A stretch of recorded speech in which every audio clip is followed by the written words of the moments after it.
Supreme court के आरोपी उमर खालिद शर्जील की बेल को सुप्रीम कोर्ट ने खारिज कर दिया है। शर्जील और उमर अभी जेल में ही रहेंगे।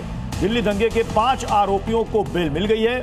मिरान गुलफिशा को जमानत मिल गई है। शिफा शकील शादाब को भी बेल मिल गई है। बाकी 5 आरोपियों को सुप्रीम कोर्ट ने सशर्त जमानत दे दी है।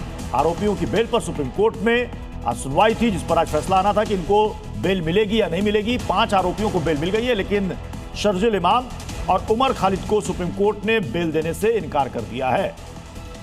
सुप्रीम कोर्ट ने साफ साफ कहा है कि सभी की जो संलिप्तता है, जो आरोप उन पर लगाए गए हैं, वो अलग अलग हैं, इसलिए सभी को एक साथ नहीं देखा जा सकता।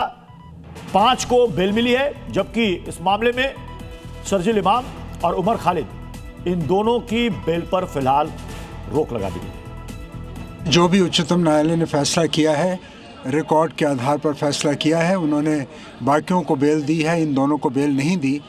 तो मुझको लगता है कि कुछ ना कुछ रिकॉर्ड में ऐसा होगा जो इनका केस दूसरों से जुदा लगता है।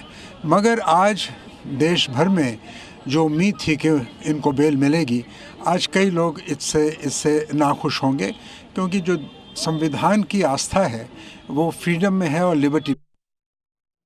50 से ज्यादा लोगों की मौत हो गई थी दिल्ली में हुए दंगे में, जो 2020 फरवरी में दिल्ली में दंगे हुए थे। उसी मामले में ये आरोपी गिरफ्तार किए गए थे। इनका ये कहना था कि चूंकि 5 साल से ज्यादा वक्त से वो जेल में बंद है, इस आधार पर उनको जमानत मिलनी चाहिए। सीएम फडणवीस से ओवैसी ने कुछ सवाल किए। उन्होंने कहा कि मुस्लिमों से इतनी नफरत क्यों है आपको? मुस्लिमों को जन्म मृत्यु प्रमाण पत्र नहीं देती है सरकार। मुस्लिमों के इलाके में सड़क तक नहीं है। अकोला में ये बातें असदुद्दीन ओवैसी ने कही। समझ में नहीं आता आखिर कैसी सोच के लोग रखते हैं कि आप एक समुदाय से इतनी नफरत करते हैं कि उनका जन्म दाखिला नहीं देते, उनका मृत्यु दाखिला नहीं देते। मजलिस के अगर 32 कॉरपोरेटर कामयाब होंगे, ये जाकर गवर्नमेंट के दफ्तर के सामने धरना देकर बैठ जाएंगे और उस वक्त तक वहां से नहीं उठेंगे जब तक कि अकोला में रहने वालों के लिए जन्म दाखिला और मृत्यु दाखिला गवर्नमेंट मजबूर नहीं हो जाती उनको देने के लिए।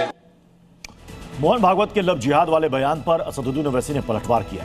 उन्होंने कहा कि यह पसंद नापसंद का मामला नहीं है, कानून इसकी इजाजत देता है। सरकार लव जिहाद का डाटा पेश करे, सरकार लव जिहाद को परिभाषित करे। आपको बता दें कि मोहन भागवत ने भोपाल में कहा था कि लव जिहाद को रोकने के प्रयास घर परिवार से शुरू होने चाहिए। इसी का असदुद्दीन ओवैसी ने जवाब दिया।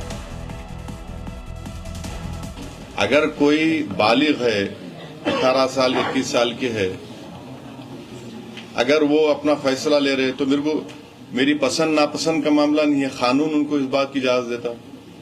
और अगर लव जिहाद हो रहा तो डेटा क्यों नहीं देते पार्लियामेंट में? तुम 11 साल का तो रिकॉर्ड दो ना, तुम चलो आप जितने प्रदेशों में है उसका रिकॉर्ड दे दो लव जिहाद का कि भाई ये लव जिहाद हुआ, बताओ।